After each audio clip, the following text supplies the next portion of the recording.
एक बार की बात है, एक गांव में शालू नाम का एक लड़का रहता था। शालू के पापा नहीं थे, वो अपनी मम्मी के साथ ही रहता था। वो लोग बहुत गरीब थे और जैसे तैसे गुजारा कर रहे थे। उनके पास एक गाय भी थी, लेकिन वो गाय बूढ़ी हो चुकी थी और अब वो दूध भी नहीं देती थी। मुझे लगता है हम अपनी गाय बेच देते हैं, कम से कम कुछ दिन तो पैसों का इंतजाम होगा। और शालू गाय को लेकर बेचने चला। रास्ते में शालू को एक आदमी मिला। क्या तुम गाय बेचने जा रहे हो?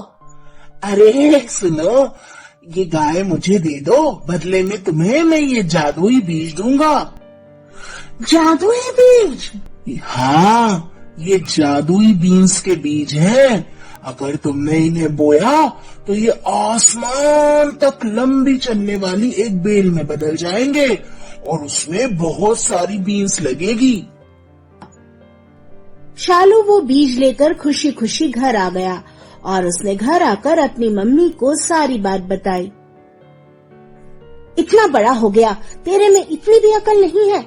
उस आदमी ने तुझे ठग लिया है। गाय के बदले तुझे ये बीज दे दिए हैं, अब हम इनका क्या करेंगे? इससे तो हमारा एक टाइम का खाना तक नहीं बनेगा। इतनी महंगी गाय इन बेकार के बीजों के बदले बेच दिया। ऐसा कहकर शालू की मम्मी गुस्से में आकर बीजों को खिड़की के बाहर फेंक देती है और शालू दुखी होकर रोते रोते सो जाता है।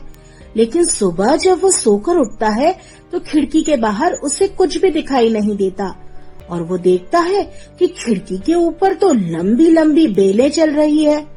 जब वो बाहर जाता है तो क्या देखता है कि वो बेलें इतनी ऊंची है कि सीधा आसमान तक जा रही हैं। वो समझ जाता है कि ये वही जादुई बीज है जो उस आदमी ने दिए थे और मम्मी ने खिड़की से बाहर फेंक दिए थे। वो उन बेलों पर चढ़कर ऊपर की तरफ जाने लगता है। बहुत देर ऊपर चढ़ने के बाद वो बहुत ऊंचाई पर पहुंच जाता है, जहां चारों तरफ बादल ही बादल और आसमान ही आसमान दिखाई देता है, दूर दूर तक। वो इधर उधर देखने लगता है। तभी वहां एक परी आती है। अरे तुम तो शालू हो ना, तुम यहाँ कैसे? क्या तुम्हें पता चल गया कि वो राक्षस यही रहता है जिसने तुम्हारे पिता की सारी संपत्ति छीन ली थी?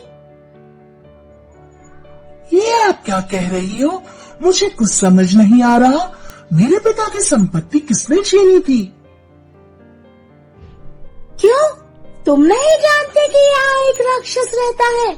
वो बादलों के ऊपर महल बनाकर रहता है। वो साधु बनकर तुम्हारे घर आया था। उसने तुम्हारे पापा को बेवकूफ बनाया और उनकी सारी संपत्ति हड़प ली। उसके बाद ही तुम्हारे पापा को इस बात का इतना सदमा लगा कि तुम्हारे पापा हार्ट अटैक से चल बसे। तुम्हें जरूर कुछ करके उस राक्षस से अपनी संपत्ति वापस लेना चाहिए, क्योंकि उस पर सिर्फ तुम्हारा हक है। अच्छा, कहाँ मिलेगा मुझे वो राक्षस? यहाँ से जो सीधी बादलों वाली सड़क दिखाई दे रही है, वहीं चलते जाना। थोड़ी दूर पर एक महल दिखाई देगा, वो उस राक्षस का महल है। लेकिन एक बात याद रखना, वो राक्षस बहुत खतरनाक है। अगर उसने तुम्हें देख लिया तो वो तुम्हें छोड़ेगा नहीं। लेकिन हाँ, उसकी पत्नी बहुत अच्छी है। परी की बात सुनकर शालू उस सड़क पर चलने लगता है। बादलों की सड़क पार करने के बाद उसे एक महल दिखाई देता है। वो जाकर महल का दरवाजा खटखटाता है। एक बहुत बड़ी सी औरत बाहर निकल कर आती है। वो थी तो राक्षस की पत्नी, लेकिन वो बहुत दयालु थी। उसका कोई बच्चा भी नहीं था, तो वो बच्चों से बहुत प्यार करती थी। वो शालू को देखकर खुश हो जाती है। अरे तुम कौन हो? यहाँ कैसे आए? ये तो बादलों के ऊपर बना हुआ महल है, यहाँ तो आना पॉसिबल नहीं है, तो तुम यहाँ कैसे पहुँचे? कल रात मेरे घर एक परी आई थी, वो ही मुझे यहाँ लेकर आई है। अब वो गायब है और मुझे बहुत भूख लगी है। राक्षस की पत्नी उसे ढेर सारा खाना देती है। फ्रूट्स, नूडल्स, बर्गर, पिज्जा, इतना टेस्टी खाना उसने बहुत दिन से नहीं खाया था। उसे बहुत मजा आता है।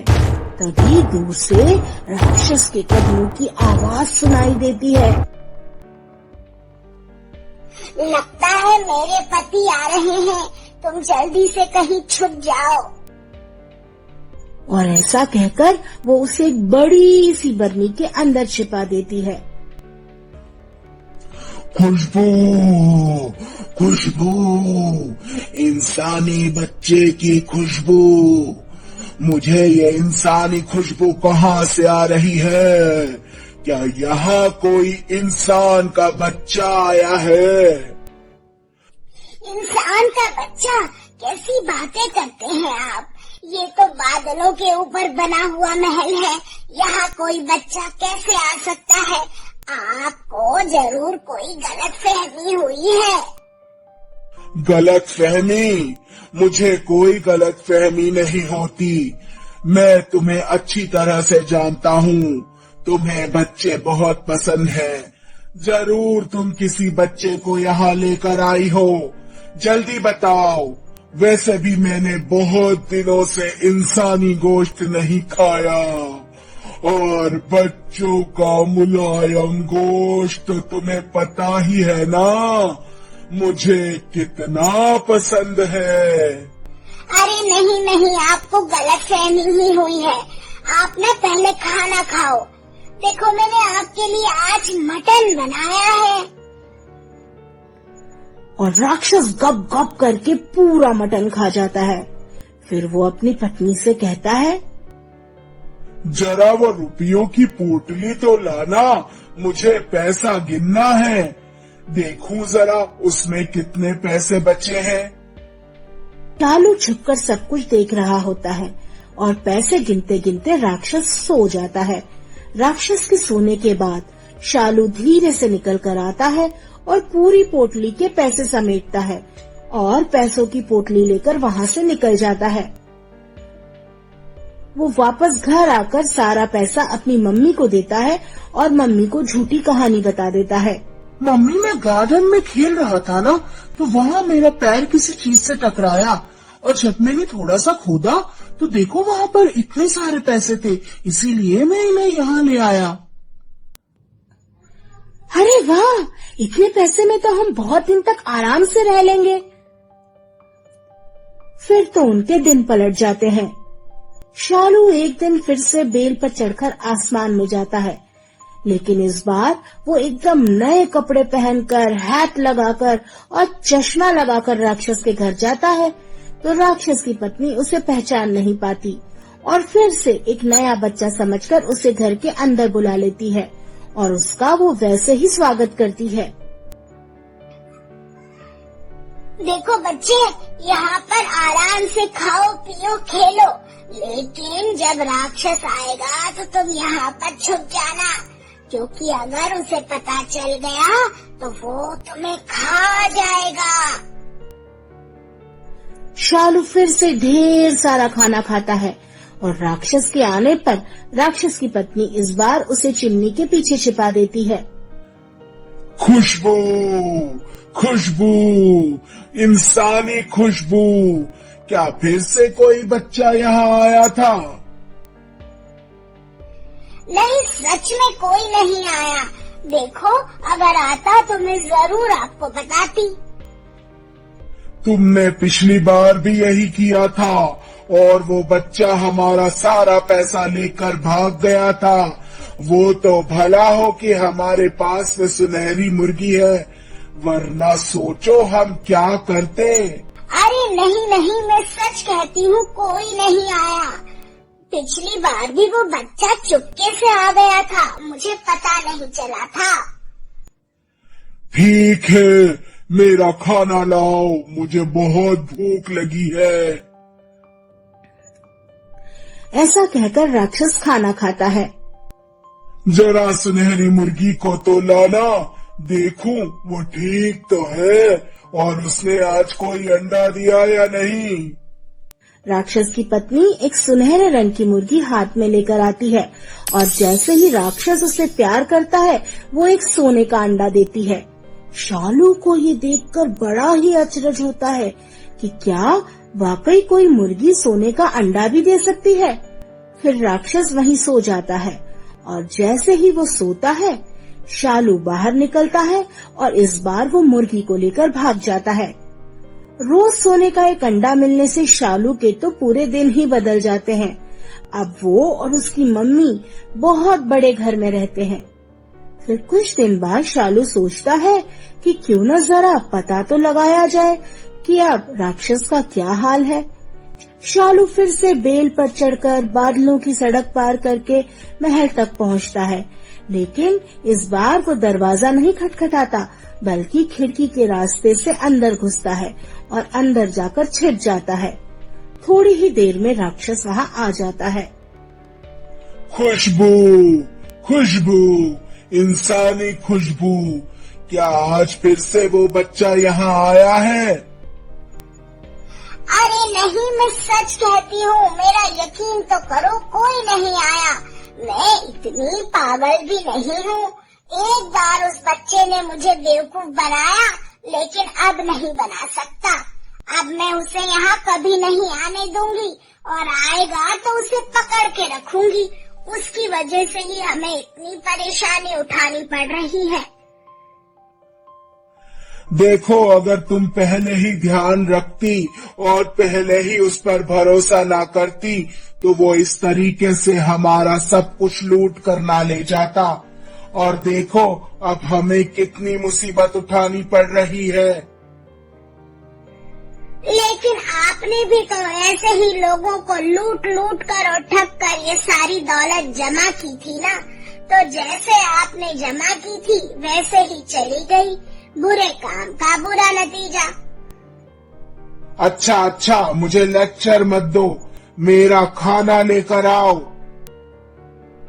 क्या मैं ये घास फूस खाऊंगा? मैं ये पालक की सब्जी, पालक का सूप, ये सब कब से खाने लगा? मेरे लिए मटन लेकर आओ।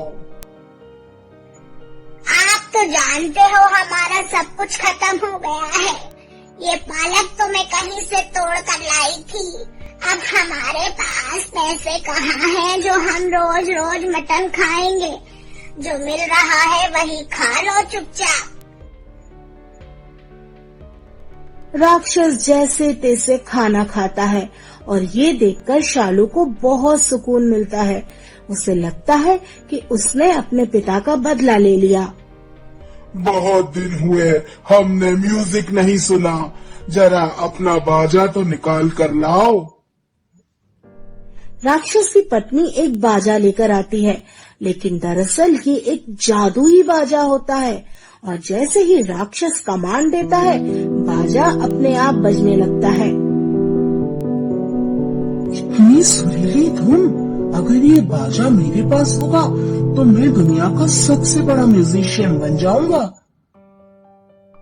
वो ये सोच ही रहा होता है, तभी देखता है कि राक्षस सो गया है और बाजा बजना भी बंद हो गया है। शालू धीरे से निकलता है और बाजा लेकर जाने लगता है, लेकिन वो जादुई बाजा था और वो सिर्फ अपने मालिक यानी कि राक्षस की बात मानता था। शालू जैसे ही उसे लेकर घर की दहलीज को क्रॉस करता है वैसे ही बाजा चिल्लाने लगता है। मालिक, मालिक, अरे कोई बचाओ मुझे, बचाओ बचाओ, ये चोर मुझे लेकर भाग रहा है। बाजे की आवाज सुनकर राक्षस की नींद खुल जाती है और वो शालू के पीछे पीछे भागता है। शालू आगे आगे, राक्षस पीछे पीछे, शालू आगे आगे, राक्षस पीछे पीछे, शालू आगे आगे, राक्षस पीछे पीछे। शालू तो बच्चा था, वो तेजी से भागता है, लेकिन राक्षस बहुत बड़ा और मोटा होता है, वो इतनी आसानी से भाग नहीं पाता। तभी राक्षस ठोकर खाकर गिर जाता है और शालू को आगे भागने का मौका मिल जाता है। शालू जल्दी जल्दी बेल से नीचे उतरता है, तब तक राक्षस भी वहाँ पहुँच जाता है और उतरने की कोशिश करने लगता है।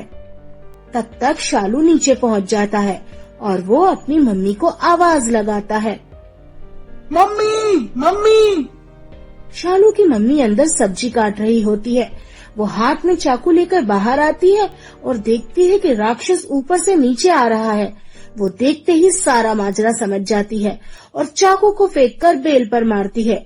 बेल बीच में से कटकर 2 टुकड़े हो जाती है और राक्षस धड़ाम करके आसमान से जमीन में गिरता है और गिरते ही उसकी मौत हो जाती है और शालू और उसकी मम्मी खुशी खुशी रहने लगते हैं। अगर अच्छी लगी कहानी तो लाइक, शेयर एंड सब्सक्राइब।